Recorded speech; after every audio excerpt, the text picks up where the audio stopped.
Hello friends, welcome to GATE MCQ. और इस video में हम डिस्कस करेंगे बाइनरी सर्च ट्री से रिलेटेड प्रीवियस ईयर में आए हुए कुछ क्वेश्चन। तो फर्स्ट क्वेश्चन हमारे पास में ये है, what is the worst case time complexity for search, insert and delete operation in a general binary search tree. तो हमसे ये पूछा जा रहा है कि बाइनरी सर्च ट्री की search, insert and delete operation में वर्स्ट टाइम कॉम्प्लेक्सिटी क्या होती है। तो फ्रेंड्स, आपको ये याद रखना है कि जब binary search tree worst case में होगी तो वो ऑलवेज सॉर्टेड ऑर्डर में होगी, जिसको अपन ये भी कह सकते हैं कि वो स्क्यूड बाइनरी सर्च ट्री हो। फॉर एग्जाम्पल, हमारे पास कुछ एलिमेंट है लाइक 8, 10, 11, 12 एंड 14। अब ये जो एलिमेंट दे रखे हैं, ये सारे के सारे एलिमेंट सॉर्टेड ऑर्डर में है। तो जब भी बाइनरी सर्च ट्री इसकी बनाएंगे तो या तो वो लेफ्ट स्क्यूड होगी या फिर राइट स्क्यूड होगी। तो यहाँ पर देखने से हमको साफ मालूम चल रहा है कि इसका जो फर्स्ट एलिमेंट है वो इसका 8 होगा। द नेक्स्ट एलिमेंट 8 से ग्रेटर है तो इसके राइट में आएगा। Then again 11 is greater than 10, then again 12 is greater than 11 and again 14 is greater than 12। तो आप फ्रेंड्स यहाँ पर देख सकते हो कि जितने भी एलिमेंट्स है वो सारे के सारे एक राइट सब ट्री की तरह परफॉर्म कर रहे हैं बाइनरी सर्च ट्री में। तो यहाँ पर अगर सपोज यहाँ पर सर्च के लिए पूछा है मुझे, तो अगर मुझे एलिमेंट सर्च करना है लाइक 14, तो जब मुझे 14 एलिमेंट सर्च करना है तो मुझे इसके सारे एलिमेंट को मुझे ट्रेवर्स करना पड़ेगा। इट मीन सबको सर्च करते हुए ही मैं 14 पर पहुंचूंगा। इसका मतलब सारे के सारे एलिमेंट सर्च करने हैं, तो यहाँ पर टाइम कॉम्प्लेक्सिटी हो जाएगी ऑर्डर ऑफ n। इंसर्ट के केस में सपोज मुझे एक नया एलिमेंट इंसर्ट करना है 15, तो आप फ्रेंड्स आप देखोगे कि 15 इन सभी से ग्रेटर है, तो 15 एलिमेंट इस 14 के बाद में ही आएगा। तो यहाँ पर भी 15 को पहुंचने के लिए इन सभी एलिमेंट को ट्रेवर्स करना पड़ेगा। तो इसकी भी कॉम्प्लेक्सिटी सेम होगी ऑर्डर ऑफ n। डिलीट के लिए सपोज फ्रेंड मुझे ये लास्ट एलिमेंट अभी जो 15 हमने इंसर्ट किया है इसको मुझे डिलीट करना है, 15 वाले जो अभी हमने इंसर्ट किया है। तो इस 15 एलिमेंट को अगर मुझे डिलीट करना है तो फिर से इन सभी एलिमेंट्स को मुझे ट्रेवर्स करना होगा, तभी मैं यहाँ पर पहुंच पाऊंगा और इसको डिलीट कर पाऊंगा।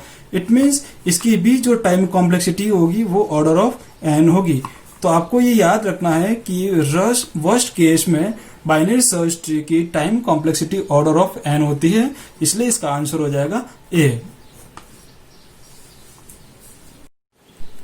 फ्रेंड्स, इस सेकेंड क्वेश्चन में हमसे कहा जा रहा है, we are given a set of n distinct element and an unlabeled binary tree with n nodes.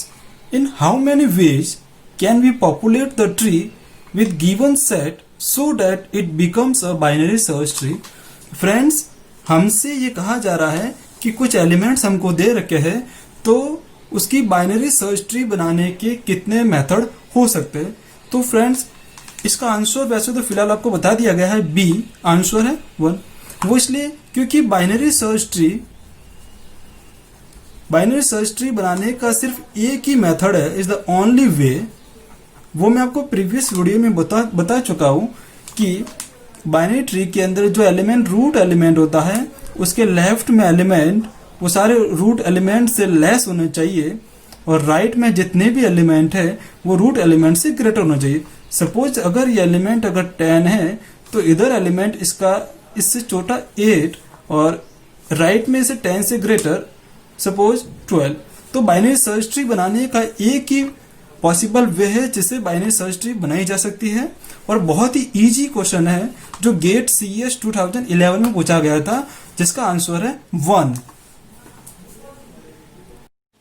Friends, third question में हमसे कहा जा रहा है, a binary search tree is generated by inserting in order of the following keys 50, 15, 62, 5, 20, 58, 91, 3, 8, 37, 60, 24. The number of node in the left subtree and right subtree of the root respectively. ये वाला question आपके gate 1996 में पूछा गया है, जिस बहुत ही easy question है, जिसमें ये कहा जा रहा है कि कुछ एलिमेंट दे रखे हैं, तो इस एलिमेंट के जब बाइनरी सर्च ट्री कंस्ट्रक्ट करेंगे तो जो लेफ्ट सब ट्री बनेगी और एक राइट सब ट्री बनेगी, तो उनमें कितने एलिमेंट्स होंगे। तो फ्रेंड्स, बाइनरी सर्च ट्री बनाने के लिए मैंने आपको अभी बताया है कि लेफ्ट में एलिमेंट रूट से छोटे होने चाहिए, राइट में एलिमेंट रूट से ग्रेटर होना चाहिए। सपोज इसका आंसर अब मैं पहले ही डिस्कस बता चुका हूं कि 7 और 4 है। तो इस आंसर ये कैसे आया हम देखते हैं।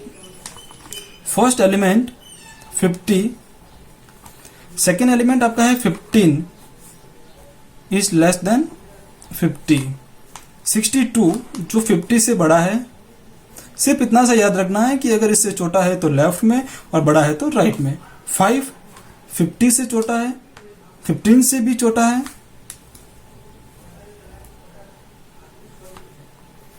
20 15 से लेस, 50 से लेस, 15 से ग्रेटर है। 58 50 से ग्रेटर, 62 से लेस है। 91 50 से ग्रेटर, 62 से ग्रेटर, तो 62 के राइट में आएगा। 3 is less than 50, less than 15, less than 5। Next element is 8 50 से लेस, 15 से लेस, 5 से ग्रेटर है, तो 5 के राइट में आ जाएगा। 37 50 से लेस, 15 से ग्रेटर, 20 से भी ग्रेटर, तो 20 के राइट में। 60 50 से ग्रेटर, 62 से लेस, बट 58 से ग्रेटर।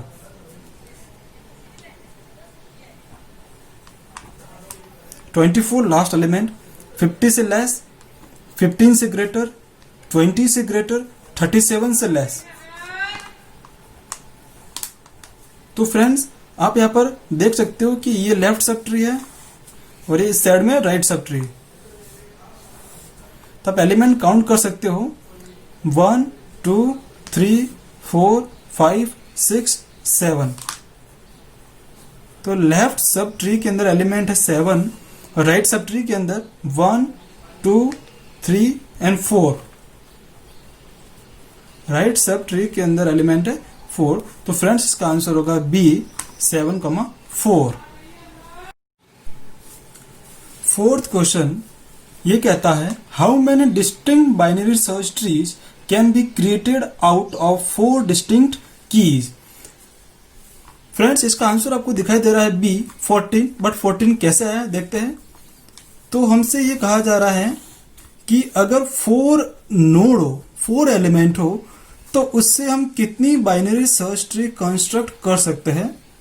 वैसे इसका प्रोसीजर है कराने का, बट एक डायरेक्ट फॉर्मूला है जिसके थ्रू आप इसको सॉल्व कर सकते हो। That is 2n cn divide n+1। Friends, यहां पर जो n की वैल्यू है, यर n इक्वल टू 4 मीन्स जितने नोड्स हमसे कहा जाता है वह डायरेक्टली वैल्यू फॉर्मूले में पुट करनी है। 2 cross 4 C4 divide 4 + 1 is 8 C4 divide 5। 8 C4 को फ्रेंड्स आप सॉल्व करोगे factorial n upon factorial r into factorial n-r, तो सॉल्व करने पर इसका आंसर आ जाएगा 70। तो 70 डिवाइड 5 इज 14। तो आंसर इज 14। फ्रेंड्स, अगर आपको मेरे वीडियो पसंद आया हो तो प्लीज लाइक करें एंड सब्सक्राइब करें। Thank you so much.